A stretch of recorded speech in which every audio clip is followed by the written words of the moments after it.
Mesdames et messieurs, bonsoir et soyez les bienvenus pour cette nouvelle édition de votre journal de 22 heures à la une dans l'actualité. À la une dans l'actualité nationale, le chef de l'État, son Excellence Ismaël Omar Guelleh, a gagné le pays à l'issue de sa participation au sommet africain sur l'énergie en Tanzanie. Et enfin, toujours dans l'actualité nationale, le chef de l'État avait participé au sommet africain sur l'énergie, mission 300, qui s'est tenue en Tanzanie. Et enfin, dans l'actualité internationale, l'Union européenne soutient le cessez-le-feu à Gaza et annonce l'envoi d'une mission de sécurité à Rafah. Et je vous le disais dans le titre, le chef de l'État, son Excellence Ismaël Omar Guelleh, a regagné le pays ce mardi en début de soirée à l'issue de sa participation du 27 au 28 juillet au sommet africain sur l'énergie qui a eu lieu à Dar es Salaam, en Tanzanie. Ce sommet servit d'emblée l'occasion de renouveler pour les chefs d'État et de gouvernement d'Afrique pour réaffirmer la détermination de leur pays d'accéder au regard des conséquences négatives possédées par le phénomène du changement climatique en format suffisant à des ressources énergétiques renouvelables. Cette rencontre a pris ensuite les contours d'une plaidoirie générale et d'appui à la réalisation des objectifs de la mission 300, l'initiative visant à résorber en partie la fracture énergétique sur le continent par le biais d'un accès à l'électricité à quelques 300 millions de ressortissants d'Africains d'ici 2030. Il y a lieu de préciser que dans le cadre de ce déplacement en Tanzanie, le chef de l'État, son Excellence Ismaël Omar Guelleh, était accompagné d'une importante délégation comprenant notamment le ministre de l'Énergie, chargé des ressources naturelles, Younis Ali Guédi, le ministre des Affaires étrangères et de la coopération internationale, M. Mohamed Ali Youssouf. A noté également la présence au sein de la délégation qui accompagnait le chef de l'État à Dar es Salaam, l'ambassadeur de la République du Djibouti auprès de la République du Kenya et représentant notre pays auprès de la République unie de Tanzanie, M. Yassine El-Mibouh, et de l'ambassadeur de la République du Djibouti auprès de la République fédérale et démocratique d'Éthiopie et représentant permanent de notre pays auprès de l'Union africaine, M. Abdi Mahmoud Haibi. Revenons sur la participation du chef de l'État, son Excellence Ismaël Omar Guelleh, qui est également président en exercice de l'IGAD, qui a participé ce matin aux côtés de plus d'une dizaine de chefs d'État et des gouvernements du continent africain au sommet Mission 300 qui s'est tenu au Centre international Julius des conventions de la ville de Dar es Salaam dans la République unie de Tanzanie. Ce sommet constitue, rappelons-le, une initiative d'espoir dans le domaine de l'énergie pour le continent africain. Il s'agit là pour les chefs d'État et de gouvernement ainsi que les experts des secteurs réunis d'accélérer un processus ambitieux visant à fournir de l'énergie propre et abordable pour 300 millions d'Africains d'ici 2030. Le sommet Mission 300 est un rendez-vous stratégique pour l'avenir énergétique du continent africain autour d'une vision commune assurée l'Afrique d'une indépendance énergétique durable. Le chef de l'État, son Excellence Ismaël Omar Guelleh, accompagné d'une importante délégation composée du ministre des Affaires étrangères, de la coopération internationale, M. Mohamed Ali Youssouf, du ministre de l'Énergie, chargé des ressources naturelles, Younis Ali Guédi, notre ambassadeur en Tanzanie, mais résident au Kenya, Yassine El-Mibouh, notre représentant de l'Union africaine, également ambassadeur de la République du Djibouti en Éthiopie, Abdi Mahmoud Haibi, de la conseillère diplomatique, l'ambassadrice Mme Fathia Jamaluddin, et son conseiller en communication, Naguib Ali-Taher, qui ont pris part à ce sommet d'importance capitale pour le peuple africain. Ce sommet intitulé 300 permet au continent africain de rattraper son retard dans le domaine de l'énergie en permettant à quelques 300 millions de foyers africains, parmi les 600 millions africains vivant encore dans l'obscurité, d'avoir une électricité propre et de coût abordable d'ici 2030. Et dans son discours, le chef de l'État, son Excellence Ismaël Omar Guelleh, a rappelé que la question énergétique constitue un enjeu vital pour l'Afrique. Il a insisté sur la nécessité de transformer l'autonomie énergétique de l'Afrique d'une inspiration en une réalité immédiate. Mohamed Abdelrahman. Le président Guelleh a rappelé que la question énergétique constitue un enjeu vital pour l'Afrique. Il a insisté sur la nécessité de transformer l'autonomie énergétique de l'Afrique d'une aspiration en une réalité immédiate. Selon lui, l'avenir du développement africain repose sur une énergie fiable, durable et équitable.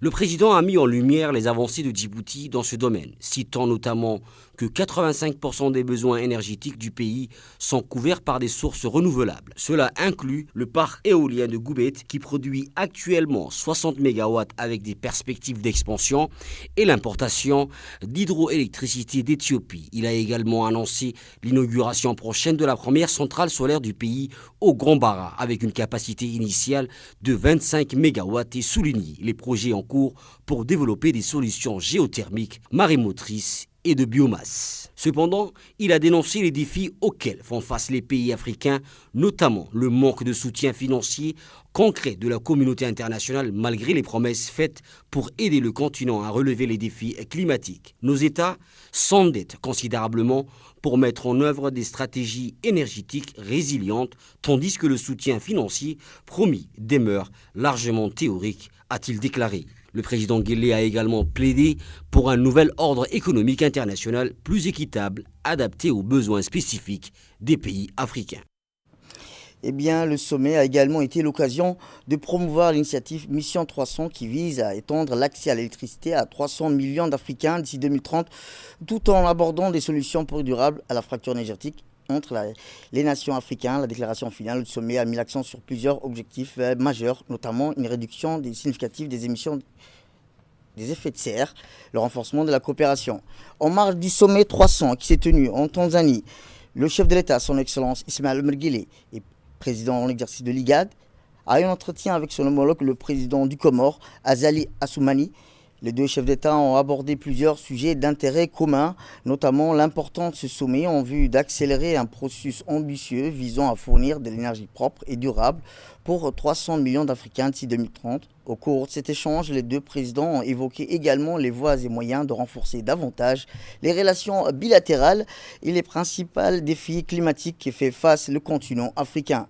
Les discussions ont ensuite été étendues à la question de la candidature du ministre des Affaires étrangères pour le siège du président de la Commission de l'Union africaine qui aura lieu au mois de février prochain. A noter que la République de Djibouti et l'Union des Comores partagent une série d'importantes valeurs dont l'aptitude élevée à garantir une coexistence pacifique entre plusieurs composantes culturelles. Le président comorien était à la tête d'une importante délégation comprenant le ministre de l'Énergie et le gouverneur de la Banque centrale du Comore.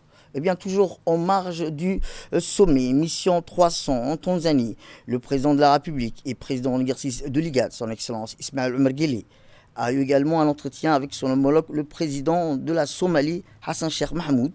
Les deux chefs d'État ont eu un entretien au cours duquel ils ont abordé l'importance du sommet Mission 300 pour faire face aux défis climatiques sur le continent africain. Les voies et moyens pour renforcer davantage les relations de fraternité, d'amitié et de coopération entre les deux pays ont été également au centre des discussions entre les deux chefs d'État. Ces entretiens ont une importance particulière pour réaffirmer les liens séculaires tissés par le fil de l'histoire, la proximité géographique et une communauté de valeurs, de langues communes qui unissent les peuples djiboutiens et somaliens. Cette rencontre a permis de réitérer l'engagement de deux nations à œuvrer ensemble autour d'une vision commune pour atteindre une indépendance énergétique durable pour les deux pays ainsi que sur le continent africain. Le chef de l'État, son Excellence Ismaël Omar Guelleh et son homologue somalien ont convenu de renforcer la coopération dans divers domaines, y compris la promotion de l'énergie et la lutte contre les conséquences du changement climatique. Et en marge du sommet, notre équipe en Tanzanie a pu interviewer le ministre de l'Énergie. Écoutons-le. D'abord, je tiens à préciser que c'est un sommet des chefs d'État africains et dont l'objectif est d'électrifier 300 millions d'Africains les 5 prochaines années. Ce sommet de Dar es-Salaam a ramené à la table des négociations, mais aussi de renforcement des partenariats stratégiques avec la Banque africaine de développement et la Banque mondiale qui ont co-organisé avec le gouvernement tanzanien de ce sommet africain. Ce sommet africain est très important au vu de nos concitoyens et de nos peuples africains. Comme vous le savez très bien, aujourd'hui nous connaissons que plus de 600 millions d'Africains n'ont pas accès à l'électricité. Nous avons en nous un taux d'électrification nationale de plus de 65 à 70%, avec les projets de grande envergure menés par l'électricité de Djibouti, le projet PED d'éducation durable, que nous avons couvert toute la partie, tous les quartiers de la ville de Djibouti, mais aussi les 5 régions. Ce projet couvre 14 000 familles, soit 100 000 Djiboutiens. Et le projet va prendre fin le 31 mars 2025 et nous espérons encore faire d'autres projets d'envergure pour électrifier et pour augmenter le taux d'accès à l'électricité de nos concitoyens. Ceci dit, l'objectif aussi de cette mission 300 qui a été créée aujourd'hui et que Djibouti est membre à part entière car le président de la République, Al-Hajj Ismail Omar Guelleh, présent à ce sommet en personne, a signé à l'instar des autres présidents africains, cette déclaration des 5 prochaines années qui a objectif d'électrifier et de ramener l'électricité dans les foyers de plus de 300 millions d'Africains.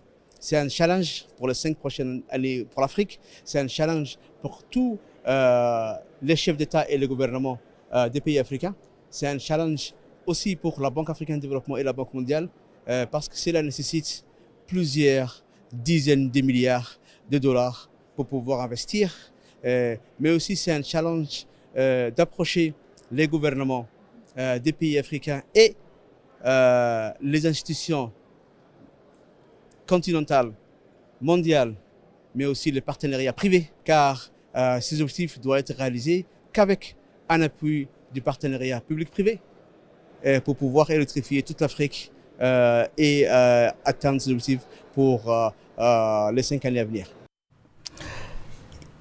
Et autre actualité dans ce 22 heures, c'est aussi l'Inde a célébré son 76e anniversaire d'indépendance en grande pompe. Cet événement marquant a réuni des dignitaires, des membres de la communauté indienne ainsi que des invités de marque pour célébrer l'esprit de liberté, de progrès et de solidarité qui caractérise le parcours historique de la nation indienne. L'événement a débuté par une cérémonie officielle en présence de son Excellence Eshiri, ambassadeur de la République de l'Inde auprès de la République de Djibouti, qui a pris la parole en évoquant l'importance de cette date clé dans l'histoire de l'Inde. L'invité de marque de la soirée a été le président de l'Assemblée nationale, son Excellence Dileta Mohamed Dileta. Les invités ont ensuite été invités à déguster une sélection raffinée des plats traditionnels indiens préparés par des chefs renommés, offrant une immersion culinaire dans la richesse gastronomique de l'Inde. L'événement a également été l'occasion d'exposer des œuvres d'art inspirées de l'Inde, mettant en lumière le talent d'artistes locaux et internationaux. Une performance de danse classique et de démonstration de musique traditionnelle ont ajouté une touche culturelle à la soirée.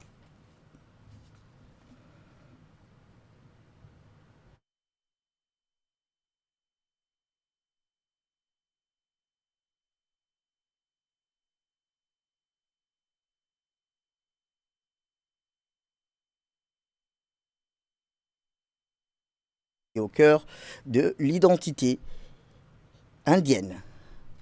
Eh bien, l'ambassadeur de l'Inde à Djibouti a exprimé sa joie dans la cérémonie de célébration de la journée nationale indienne, qui était une journée mémorable dans le cœur de tous les Indiens à travers le monde. Par ailleurs, il a remercié le président de l'Assemblée nationale, M. Dileta Mohamed Dileta, d'avoir participé avec eux cette belle cérémonie. Il a exprimé la relation bilatérale entre Djibouti et l'Inde qui s'intensifie dans tous les domaines économiques et énergétiques. Tout à fait autre chose cette fois-ci, où le ministre de la Communication chargé des postes et des télécommunications, M. Redouane Abdillahi Bahdoun, a reçu aujourd'hui le directeur du bureau régional de l'Union internationale des télécommunications pour les États arabes, M.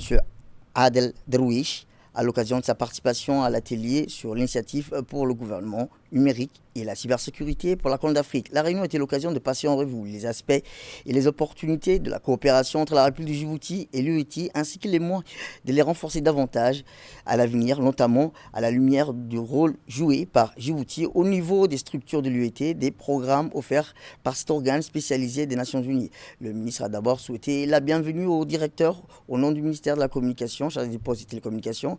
Par cette occasion, il a remercié l'UET et plus précisément son bureau régional arabe pour son soutien constant et sa contribution significative au secteur des TIC à Djibouti. Il a aussi l'engagement de l'UET en faveur de la lutte contre la fracture numérique, qui est une source d'inspiration pour nous, a-t-il dit le ministre, et nous sommes fiers de collaborer avec une organisation aussi dévouée, a-t-il indiqué.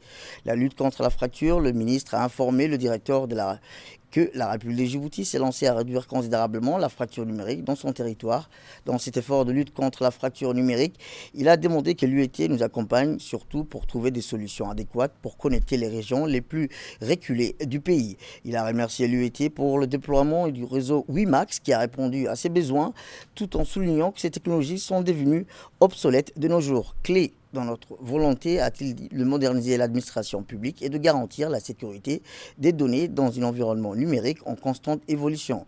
L'événement a également permis de présenter les solutions innovantes en matière de sécurité des données, de gouvernance numérique, ainsi que de poser les bases d'une feuille de route régionale pour le développement durable des infrastructures numériques et la mise en place des politiques de cybersécurité robustes. Cet événement témoigne de l'engagement du gouvernement à promouvoir la digitalisation des réunions. Autre actualité nationale, l'initiative de lutte contre la fracture numérique, c'est ainsi que le ministère de l'économie numérique a organisé dans son domaine l'événement qui a permis de présenter des solutions innovantes en matière de sécurité et de données de bonne lance numérique, ainsi que de poser les bases d'une feuille de route régionale, a été au cœur des infrastructures numériques et la mise en place d'une politique d'administration, clé de la volonté de l'administration publique de se doter.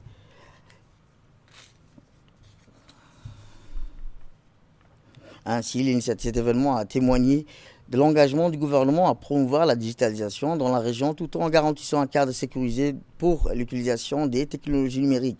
Des sessions de travail, des ateliers, des échanges d'expériences ont été organisés pour partager les meilleures pratiques et développer des solutions concrètes adaptées aux réalités locales. L'événement qui a été également permis de présenter des solutions innovantes en matière de sécurité des données et de bonne gouvernance numérique, ainsi que de poser les bases d'une feuille de route régionale pour le développement durable des infrastructures numériques et la mise en place des politiques de cybersécurité robustes. Par des gouvernements, une gouvernance forte, un leadership que je vois est le cas pour Djibouti, donc je suis tout à fait confiante que nous puissions arriver à nos buts.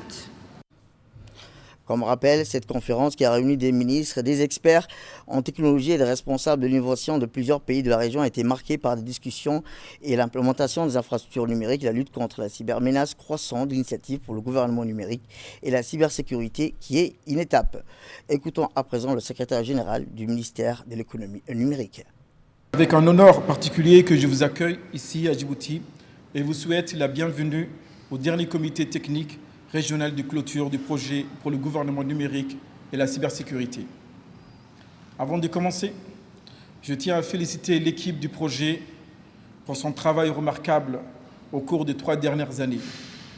Leur engagement et leur collaboration ont permis des avancées significatives dans le développement de notre écosystème numérique djiboutien. Le projet IDGC s'inscrit dans le cadre de l'initiative de la Corne de l'Afrique lancée en 2019, qui vise à harmoniser les efforts régionaux pour répondre aux défis communs. Parmi les priorités identifiées, la digitalisation des services publics et la protection du cyberespace figurent au premier plan. Djibouti, par le biais du ministère délégué chargé de l'économie numérique et de l'innovation, a aligné ses activités sur la feuille de route nationale Smart Nation. Parmi les réalisations notables de ce projet figure la plateforme e-cabinet. Cette solution permet une numérisation complète des échanges gouvernementaux, améliorant ainsi l'efficacité et la rapidité des décisions. Aussi, la plateforme e-permis de construire, qui est un outil incontournable pour tous les processus de délivrance du permis de construire, offrant une transparence et une réduction des délais pour les citoyens et les entreprises. Et comme je vous le disais, cette initiative s'inscrit dans une vision commune de renforcer la résilience numérique des pays de la Corne d'Afrique et de favoriser la coopération régionale dans un domaine stratégique. Écoutons à présent le secrétaire général de la primature. C'est avec une grande fierté que je m'adresse à vous pour aborder un enjeu fondamental, porteur de progrès pour notre pays, la transformation numérique. Qu'une simple modernisation technologique, cette initiative incarne notre engagement collectif en faveur d'un développement inclusif et durable au service de chaque citoyen djiboutien. Il s'inscrit au cœur de nos priorités nationales, avec l'ambition de bâtir un avenir numérique solide, dynamique et prospère. Depuis plusieurs années, notre pays s'est engagé dans un processus de modernisation accéléré, porté par une conviction forte. Dans un monde en perpétuelle évolution, le numérique est un levier stratégique incontournable. Il constitue à la fois un moteur de développement économique, favorisant la croissance et l'attractivité du pays, un vecteur d'innovation, ouvrant de nouvelles opportunités à tous les secteurs d'activité, un outil puissant pour améliorer la qualité de vie en simplifiant l'accès aux services essentiels. Notre stratégie repose sur plusieurs piliers fondamentaux qui guident notre action, entre autres une gouvernance modernisée, transparente grâce à des processus digitalisés, efficaces et simplifiés, des services accessibles à tous, y compris dans les zones rurales et éloignées, garantissant une véritable inclusion numérique. Un environnement numérique sécurisé, reposant sur des infrastructures solides et une cybersécurité renforcée pour protéger les données sensibles. L'initiative pour le gouvernement numérique et la cybersécurité incarne cette volonté de transformation et a permis d'accomplir les avancées significatives. Direction le nord du pays, où la caravane de la solidarité est entrée ce matin dans sa dernière ligne droite avec la localité côtière de Dalayaf et Médého. Eh bien, hier, dernière journée de la tournée de la ministre des Affaires sociales et de la solidarité, Mme Ouloufa Ismail Abdo, c'est à Dalayaf qui a accueilli en premier la caravane de la solidarité. La ministre qui a accueilli et qui a été accueillie sur place par le préfet de la région de Bok, Moussa Adam Nigini, le président du conseil régional, Mohamed Ismail, ainsi que l'ensemble des députés de la région. La population de Dalayaf était particulièrement mobilisée pour l'occasion.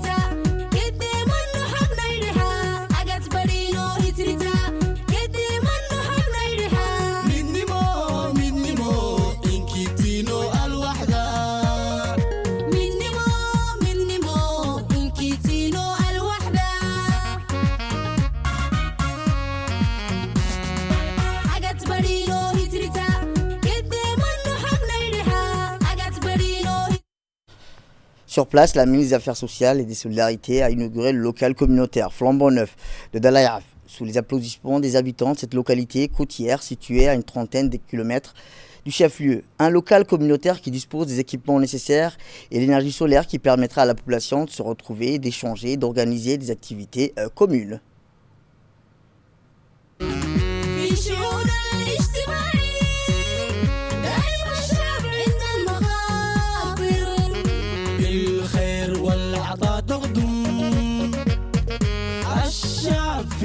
فاخر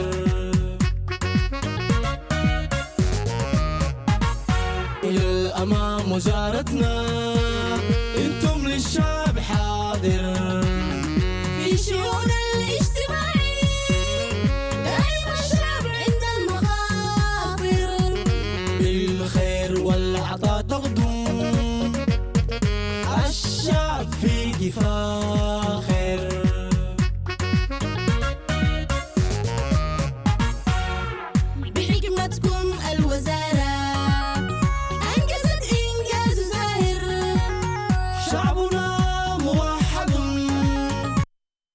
Bien, juste après l'inauguration, le local communautaire de Dalayaf a accueilli sa première rencontre entre la ministre des Affaires sociales et des Solidarités et la communauté de cette zone. Rencontre qui a permis d'un côté à la ministre d'écouter et de s'informer sur les conditions de vie de la population vivant dans cette zone et d'autre part à la communauté de Dalayaf de formuler des requêtes tout en remerciant le président de la République pour les projets et programmes déjà mis en œuvre à travers le ministère des Affaires sociales, des Solidarités et son agence d'exécution, la DDS. Cette rencontre directe En ce lundi sacré, jour d'Isra ou al-Mi'raj, a ainsi favorisé des échanges francs entre les deux parties en présence des autorités locales. Les députés de la région, Issa Mohamed et Kamil Mohamed, se sont ainsi exprimés au cours de cette rencontre. Ils ont appelé à soutenir la communauté de Dalayaf qui reste dynamique, une population côtière qui organise des rencontres. Bientôt va accueillir un concours culturel. Les députés ont également indiqué qu'ils suivraient leurs doléances. Eh bien, voici les propos du préfet lors de la rencontre. Un village étape, comme on dit, qui se trouve entre Tadjoura et Obok. C'est le seul village qui est bien situé sur le corridor. Il y a eu beaucoup de projets à Dalay. Dalay à l'école, le poste santé, 2 forages. Ils ont la pêcherie et la coopérative des pêcheurs. La population de Dalay est très dynamique. On organise beaucoup d'événements à Dalay. Récemment, Dalay a pris en charge la jeunesse des 5 régions en sport. On a tenu pendant 3 jours. Les jeunes étaient invités, installés ici à Dalay. Et maintenant, on est en train de préparer un grand événement encore sur donc un événement culturel. Donc, on va exposer tout ce que nous avons de folklore ici à Dalay. Eh bien, la communauté de Dalayaf s'est exprimée à tour de rôle à travers leurs représentants. Ils ont tout d'abord tenu à remercier la ministre des Affaires sociales et des Solidarités, Mme Ouloufa Ismaël Abdo, pour son déplacement chez eux à l'occasion de la Semaine nationale de la solidarité, mais aussi pour les réalisations que son département a mises en œuvre. La population côtière de Dalayaf a ensuite présenté des requêtes à la ministre. Des requêtes axées essentiellement sur les facilités d'accès à l'eau, la réorganisation des activités à travers des petites échoppes presque de la route, les caisses communautaires et celles d'épargne et de crédit. D'autres requêtes concernant le soutien à l'artisanat ou encore les moyens de transporter et transport destinés à livrer des produits locaux ont également été adressés à la ministre des Affaires sociales et des Solidarités. Eh bien, voici la réponse de la ministre. Aujourd'hui, je suis vraiment très contente d'avoir inauguré le local communautaire qui a été donc construit par le ministère des Affaires sociales et des Solidarités à travers son agence d'exécution, l'agence djiboutienne de développement social. Il y a eu également la citerne enterrée. Et si je suis venue, ce n'est pas seulement pour inaugurer, c'est bien sûr pour vous rajouter des choses et c'est pour ça que j'ai entendu attentivement vos doléances. Vous allez parler des aides sociales que nous distribuons. Dans nos prévisions 2025, il y aura 60 ménages qui vont bénéficier des filets sociaux. Vous avez demandé une caisse de solidarité, mais sur la caisse de solidarité, vous aurez également une caisse d'épargne et de crédit. Donc sur la caisse de solidarité, nous allons injecter un montant de 1 million de nos francs pour tout ce qui est aide d'urgence, pour toutes les urgences qu'ils peuvent avoir. Pour la caisse d'épargne et de crédit, étant donné que Dalayaf est situé sur un corridor, nous n'allons pas mettre une caisse, mais nous allons mettre 2 caisses d'épargne de crédit, chacune de 1 million de 100 000 francs. Nous allons également, mais vraiment de bon cœur, vous réaliser ce que vous souhaitez, c'est les échoppes commerciaux sur le corridor des là. Vous avez demandé à ce qu'elle puisse être mieux desservie, sachant que c'est une route bien faite, goudronnée. Nous allons mettre à votre disposition 2 badjages, Inch'Allah. Pour la problématique de l'eau, nous également, on a essayé déjà de faire maintenant une citerne enterrée. Ce que je pourrais également répondre comme doléance, c'est l'achat de réservoirs individuels pour que le camion citerne géré par la préfecture puisse alimenter tous ces ménages.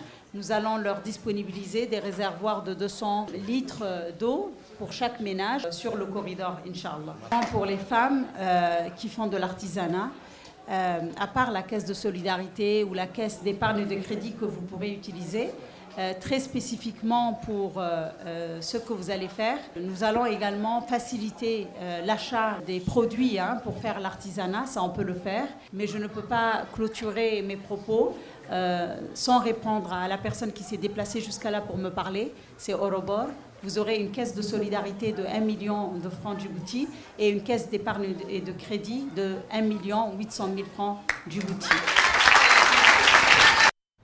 Direction Médého, où après un long périple d'environ 3 semaines qui l'a conduit un peu partout dans le pays, la ministre des Affaires sociales et des Solidarités a clôturé la Semaine nationale de la solidarité 2025 dans la région d'Obok, plus précisément dans la localité de Médého, dans la sous-préfecture de Al-Ali Dada. À Midihou, donc, dernière étape de cette tournée marathon. La ministre et sa délégation, composée des autorités de la région d'Obok, des parlementaires, des élus, ainsi que des cadres du ministère des Affaires sociales, de la DS, ont reçu un accueil des plus chaleureux, sous un ciel dégagé et agréable.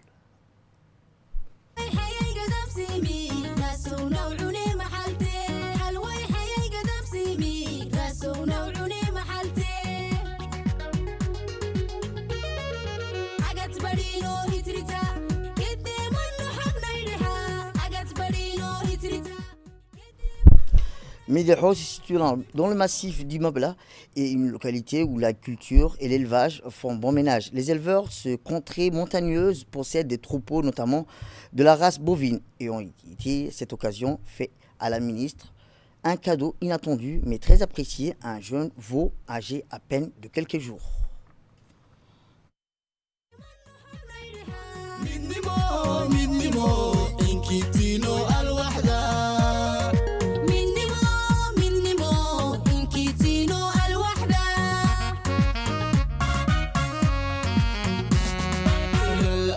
مجارتنا انتم للشعب حاضر في شؤون الاجتماعي دائما الشعب عند المخاطر بالخير والعطاء تغدو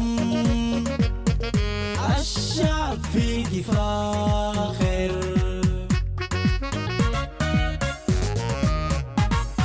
الى الامام مجارتنا. Ainsi, le moment fort de ce déplacement de la ministre des Affaires sociales et des Solidarités a été la rencontre avec la communauté de Midihou. C'est le grand arbre du village qui a servi de lieu d'échange où les représentants de la communauté de cette zone ont tenu à exprimer leur remerciement à la ministre pour sa visite. Une visite dont l'objectif principal est de discuter, d'échanger directement en particulier avec les communautés rurales pour s'informer sur leurs conditions de vie, de trouver des solutions adaptées pour l'améliorer en enregistrant leurs requêtes sur les besoins directs quant à l'accès aux services sociaux de base. Tout au long de la caravane de la solidarité, les rencontres de proximité ont favorisé une meilleure compréhension des réalités locales et ont permis au ministère des Affaires sociales et des Solidarités de s'imprégner davantage des défis quotidiens rencontrés par la population afin de les soutenir et les sortir de la précarité à travers des programmes adaptés.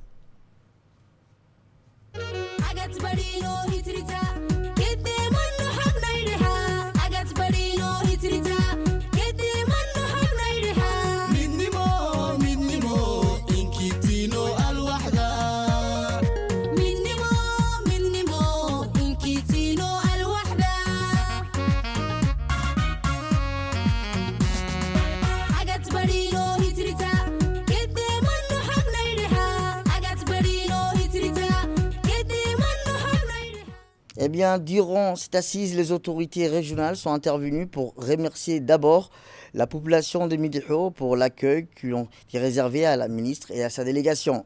Ainsi, le préfet et la députée de la région, Fatouma Mohamed Hamoud, a indiqué qu'elle soutiendra par tous les moyens ses compatriotes de Midihou une fois que l'eau sera disponible en abondance et maintenant que la piste a été réhabilitée. Elle a indiqué que le ministère des Affaires sociales et des Solidarités aide énormément les Djiboutiens et les Djiboutiennes vivant sur tous les territoires en mettant en place différents projets, des programmes afin d'améliorer leurs conditions de vie ou de leur permettre de mettre sur pied des activités génératrices de revenus et lutter ainsi contre la pauvreté et la précarité. De son côté, le préfet a exhorté les habitants de Midihou d'exposer leurs besoins afin que la ministre prenne bonne note et puisse leur apporter des solutions adéquates. Cette semaine a été l'occasion pour le ministère des Affaires sociales et des Solidarités de mettre en avant les priorités stratégiques du gouvernement en matière de politique de lutte contre la pauvreté et de la promotion de la solidarité nationale. Et ce, conformément à la vision Djibouti 2035 qui place au cœur des interventions le bien-être, le progrès social et l'amélioration des conditions de vie des Djiboutiens. C'est l'occasion pour le ministère, mais également des institutions sous la tutelle, notamment l'ADDS et la Caisse populaire d'épargne, les crédits, le CEPEC, de communiquer et de faire de la pédagogie autour des programmes, activités et réalisations dans le domaine social. Par la suite, les habitants de Midihou ont pris la parole tour à tour et ont pu exposer et soumettre à la ministre et aux autorités de la région leurs préoccupations. Les différents projets et programmes mis en place par le ministère des Affaires sociales permettent un développement agricole durable en renforçant l'appui aux initiatives communautaires et bien sûr l'autonomisation des femmes afin de les aider et d'appuyer l'appui du ministère des Affaires sociales qui permet de renforcer entre autres la culture et par conséquent l'amélioration de la sécurité alimentaire de la communauté. Plusieurs points ont été soulevés durant cette assise, notamment la question des stress hydriques, des vivres et denrées alimentaires de première nécessité et de la construction d'un local communautaire. Interrogation auxquelles la ministre des Affaires sociales a apporté des réponses claires et concises et a promis d'apporter des solutions dans les plus brefs délais, à l'instar des autres localités visitées durant cette semaine. Écoutons à présent la réponse de la ministre des Affaires sociales. مديحو شعبك أفرام مبلاي سيوي مكابناي عندانيتا إنكي السلام عليكم ورحمة الله وبركاته. Chaque année, nous faisons la caravane de la solidarité. Désormais, c'est devenu le marathon de la solidarité parce qu'à chaque fois, on augmente. Ce n'est plus une semaine. Maintenant, on est déjà à 3 semaines. Alhamdulillah.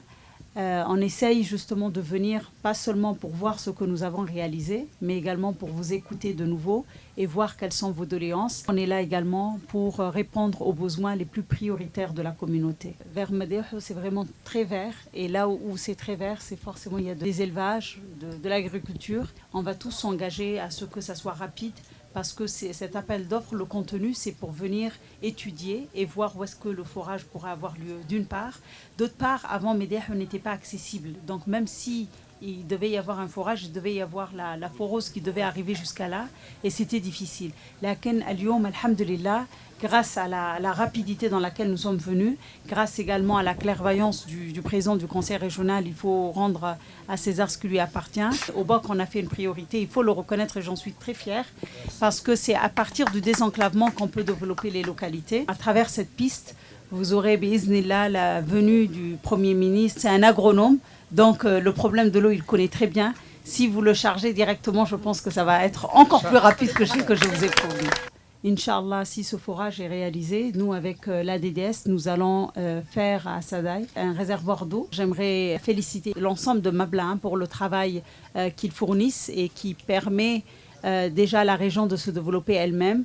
Mais c'est sûr que quand on produit d'une manière artisanale, il faudrait qu'on puisse les appuyer et c'est le rôle du ministère des Affaires sociales et des Solidarités. Donc la DDS a déjà promis de faire, comme on a fait à Samo, également des unités de production. Pour l'apiculture, on l'a déjà fait également à l'Elidada, on va le faire également ici. Donc ça, Inch'Allah, ça va permettre de vous développer. Mais vous n'aurez pas besoin que de ça. Également, en tant que ministère des Affaires sociales et des Solidarités, nous allons vous mettre en place une caisse d'épargne de crédit pour que vous puissiez améliorer votre activité génératrice de revenus de 1 800 000 francs.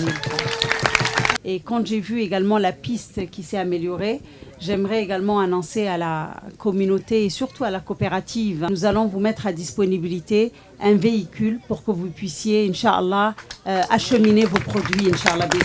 Je suis vraiment très fière de l'organisation qui est faite ici à Medého. Je vous encourage à vraiment aller de l'avant. Je vais aller vers la doléance qui a été exprimée par la présidente de la coopérative. Elle a demandé une clôture pour l'école. Donc, Inch'Allah, on va la réaliser. Également, vous avez exprimé un besoin pour un local artisanal. Je pense que Medého mérite, maintenant que cette piste est accessible, qu'on puisse lui faire un grand local communautaire, Inch'Allah. Vous avez dit que vous aviez une caisse pour vous entraider, mais pour vous encourager, nous allons y injecter un montant de 1 million de nos francs, Inch'Allah, dans votre caisse de solidarité. Vous avez également demandé la protection des puits qui ont été réalisés. Donc, Inch'Allah, ça, on va le faire rapidement. Nous allons tous les protéger, bismillah. Vous avez également parlé des éclairages. Nous allons vous acheter, Inch'Allah, les kits solaires pour les grands équipements. Et je souhaiterais également que nous soutenions l'apprentissage du Coran. C'est nous qui allons financer, bismillah. Pour le PNSF, ici, à Medého, on avait le projet Pitch où il y avait 30 ménages qui bénéficiaient. Puis le projet Proluc, il y avait 80 ménages qui bénéficiaient. Après, en 2024, on avait également le projet PAM où il y avait 20 ménages qui bénéficiaient. Et la bonne nouvelle, c'est qu'Inch'Allah, en 2025, nous avons programmé 60 ménages, biiznillah. L'association des jeunes de ma place. Vous avez également parlé des difficultés rencontrées. Et parmi les difficultés, c'est la transhumance. Et je pense que la jeunesse pourrait nous aider également à mieux vous aider, biiznillah. Je vous remercie tous et vraiment encore Gadagaya pour votre accueil chaleureux.